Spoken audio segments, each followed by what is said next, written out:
Hi everybody, this is Lee at Fresh Astrology, and you're about to view your second quarter forecast for the year 2019. That means that I will be reviewing April, May, and June for each sign. Before we start though, if you do want to find me online for a reading or for a life coaching session, you can go to www.freshastrology.com. If you are interested in starting your own business and want support around that, you can find my other business, tribetripsandretreats.com, at www.tribetripsandretreats.com to find out more and join us there. All right, onward, here we go. Hi Cancer, this is Lee at Fresh Astrology. Welcome. So we're looking at the second quarter of 2019, which means we're looking at the months of April, May, and June, and what is happening for you during these months, coming up very fast. So the way I'm going to approach it, if you've watched me before, I don't talk about, where the moon is on any specific day usually. I may refer to it occasionally, but my whole point in being here is to discuss how we all can be more empowered in each moment by understanding the part we play in determining our own lives, regardless of what's going on out there, but especially working with the energy of what's going on out there. My belief is that we're all connected. We're connected to one another. We're connected to the moon. We're connected to the earth. The earth is connected to the moon. The earth and the moon are connected to Saturn and Uranus. And so we're all working somehow together in a very elaborate concert that we can't quite comprehend. But no matter how large that scale is, thinking on it on the level of a solar system or a universal level, we each individually have a part to play, and we have so much personal power. It's astonishing. And I think often we don't want to acknowledge how much personal power we do have because it's a bit scary. And hard to, sometimes I think if people are in a hard place in their lives, it can seem at first, on the surface of it, that it's a cruel blow to say to someone who's suffering, you're responsible for where you are. It can seem very harsh, and certainly for somebody suffering or feeling like life isn't going well, that's a hard pill to swallow. It doesn't mean it's not true, but it's a hard pill to swallow. And we don't control other people and other people's actions. We don't control everything. But we do have so much control, personal control in our lives. And my whole point in being here, as I said, is to underline that no matter what's going on out there in the cosmos, what's going on right here with each one of us individually, how we think, how we feel, each little word that we say, each little tiny action that we take has enormous power. And that's the message I'm very passionate about and want to convey here, or otherwise it's not worth me even talking on YouTube. So that's the approach to astrology that I have. And if you want more of that, stay. If that's just not your cup of tea, that is completely fine. All right, so here we go. Cancer. So what I'm focusing on for this particular set of 3 months is where action is going outward, where you're putting your energy and kind of your muscle power, and it could be psychic muscle power, emotional power, spiritual power, but also just your roll up your sleeves kind of power. Where's that directed for you? How are you feeling that? Because that energy is also kind of inside. When you have that Mars energy, which is what I'm focusing on, it can feel very pent up sometimes or agitating. What are you doing with that energy? So that's one thing we're going to cover. Where is that energy going? The other thing is, where is it okay to release your grip and just allow things to unfold? Where can you release a grip that may be gripped because of fear? or a need, a desire to control, or a fear that if you don't control it, things will go very badly. So let's talk about that. In terms of your Mars energy and where Mars is right now for you, you begin the quarter with Mars going into an interesting place for Mars. It's going into Gemini, and that is in the area of your emotional world, your thoughts, what goes on behind the scenes, kind of your private life and your private emotions, the stuff that people don't see. And sometimes this can be a little tricky to have Mars here because it's where Mars can't as easily be expressed. But the way it might feel is a lot of jumbled thinking, because you do have Gemini ruling your thoughts. So sometimes your thinking can be very skillful, like you're a skillful thinker and you have a quick mind. In a way, if you need to accomplish intellectual tasks or things that require a lot of quick thinking, thinking on your feet, Mars here gives you the ability to think very quickly, and to your mind is active. So you can use it in that particular way. Use that active mind, that sharpened mind, to maybe work. These are the things you can work on with that. You can work on marketing, sales, maybe travel plans or traveling, maybe publishing, anything you write for the masses. So it's a blog, or maybe you're speaking publicly, or maybe you're writing an article in a magazine, or maybe you're publishing a book. This is a great time to work on and devote your kind of psychic energy and your intellectual energy toward publishing, sales, marketing, travel, learning, teaching, any international theme you want to throw in there. But it's sort of a mind expansion, expanding your world, expanding the worlds of others. That is where that Mars energy is best suited for the next 2 months. And then Mars will then make its way into an area where you personally can feel more like your personal energy is up, and you have personal energy to do whatever you need to do. You have a lot of activity up at the top of your chart, a lot of activity in the world of partnerships, and your schedule's quite full. So I think it'll just feel better, especially in June. Like as we move from May into June, you'll feel like you have all this personal energy to get stuff done and to keep up with whatever it is you want to keep up with. So if you're not feeling as energized in the beginning of this quarter, maybe through April, just know that the energy's on its way. It's not a forever state of feeling. If you feel like you're kind of tired and just want to hide and get away from it all, especially with all this outer energy up there, maybe you're forced to be out there doing very outward things, outward oriented things, when really you would rather be kind of in private. And so you need a balance there in terms of your schedule to deal with that, if that makes sense to you. So it's like the planet that works really well with outward energy has gone inward. So there are ways to use it, the way I spoke about in terms of your intellectual energy can move toward those areas we talked about, marketing, sales, publishing, traveling. You can put your mind and emotional power into that, but there's also going to be a physical need and kind of a pull toward rest and privacy in the midst of all this public stuff that may feel more public, like you have to be on, like you have to be out there. But then midway through this quarter, you're going to get your personal energy back. It's going to feel better, and you'll be more comfortable with being out there, so to speak, whatever that means for you in your life where you are right now.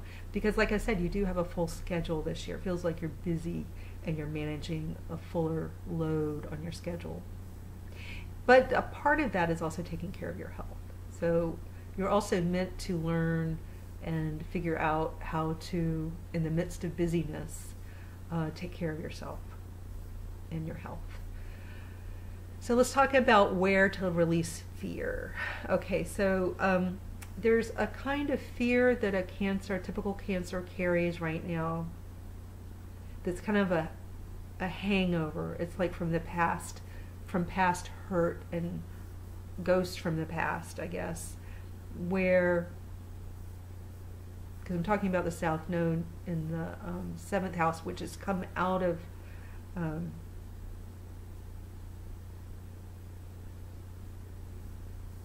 the 8th house for you. Trying to think of how to phrase this. I think it's going to be different for each one of you, of course. Depends on what's been going on over the last 2 years. But I would say if you are in relationship right now, like you're already married or you're already in a long-term relationship, you may find that there are some patterns or things from the past that come up for your review and to see if you've grown.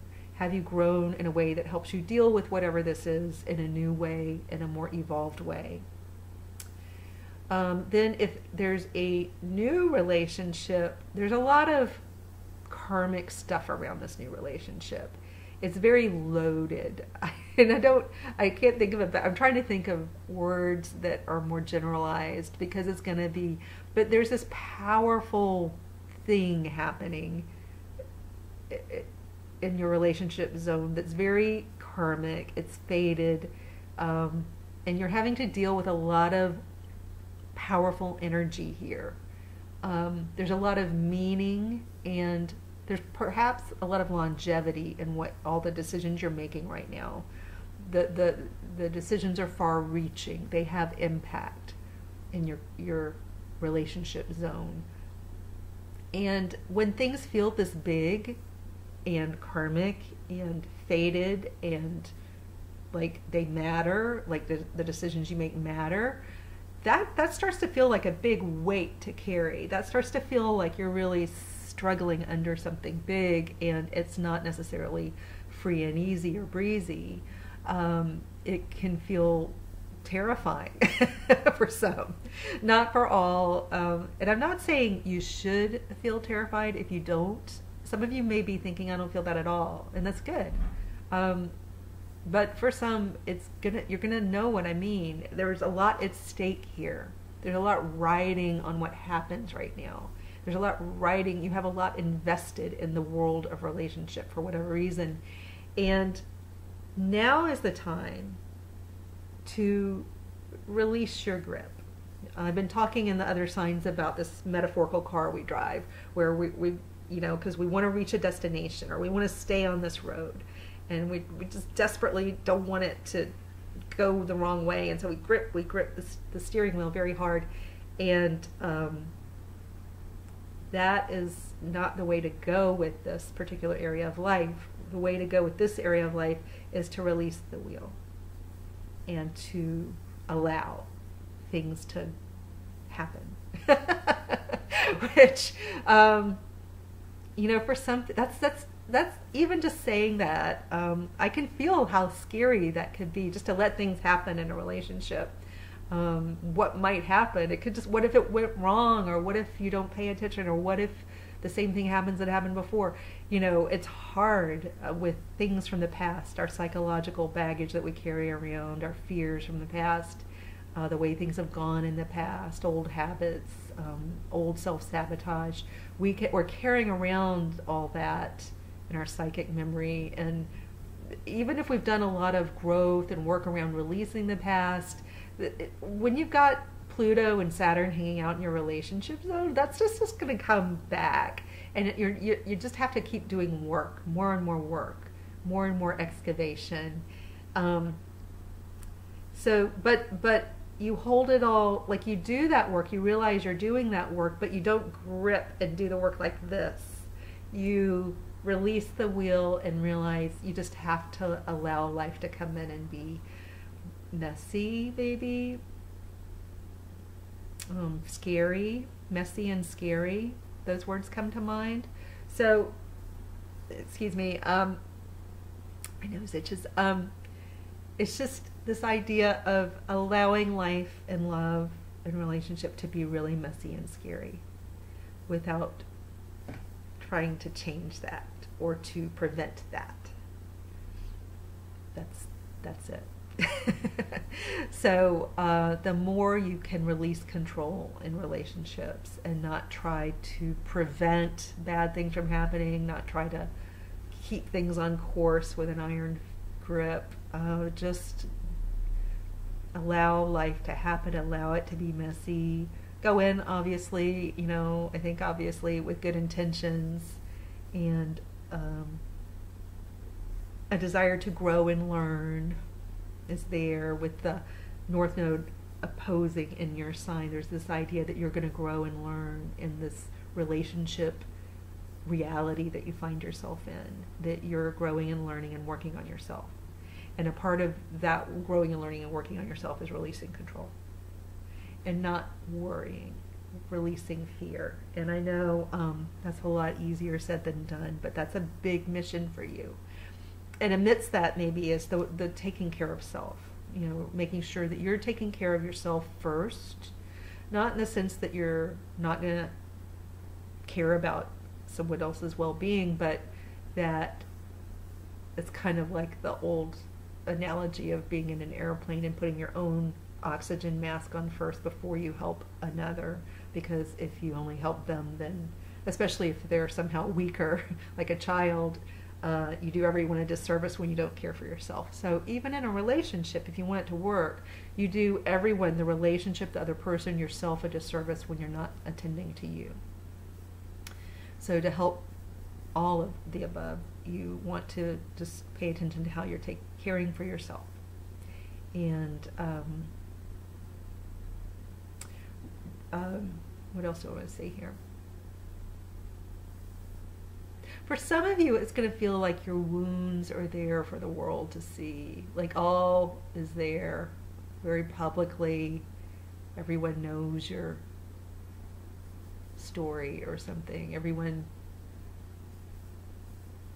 not all of you, but some of you just feel like you're just wide open, like all your wounds, all the mess, all the stuff that is messy in your relationship was just open, an open book. So some of you have that feeling, and really there's nothing you can do except maybe drop the need to cover up or hide that life is messy, something like that. So, and I've talked to Taurus about this. You can listen to Taurus if you want to, but we talked a lot in Taurus about releasing the need to hide who you are, releasing the need to be inauthentic just for the sake of fitting in or being liked, but to be you and to be accepted for who you are. Even if it's scary and you think not everybody's going to like it, I think it's the only way forward for you, because you're in a challenging moment right now in relationships. I don't know why, but it could be a work, for some of you it could be a work relationship.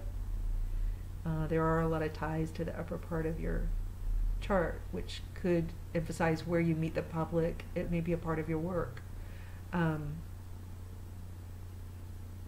So if you're not in any relationships right now, like a romantic variety, then maybe this is how you are in relationship to your client, your customer, your public, your work.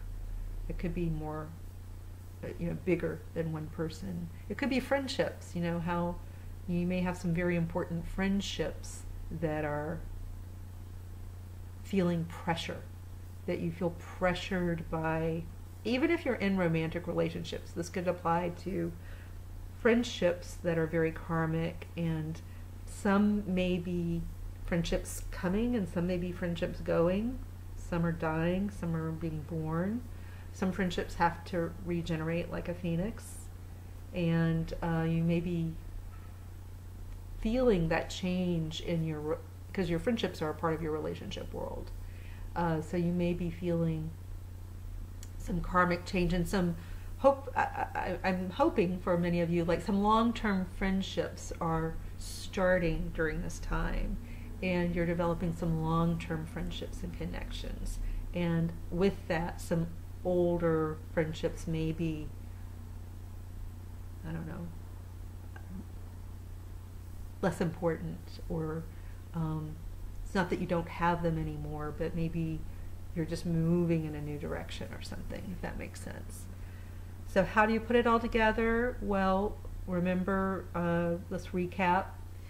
You know, on a practical level, you're going to be putting a lot of mental energy into this upper part of your chart that may have to do with career, but it's publishing, could be a legal case for some of you, publishing, sales, marketing, travel, possibly the law, like a legal case, putting a lot of energy, mental and emotional, into that. And you're going to be craving some quiet time and some little getaways, some space for yourself.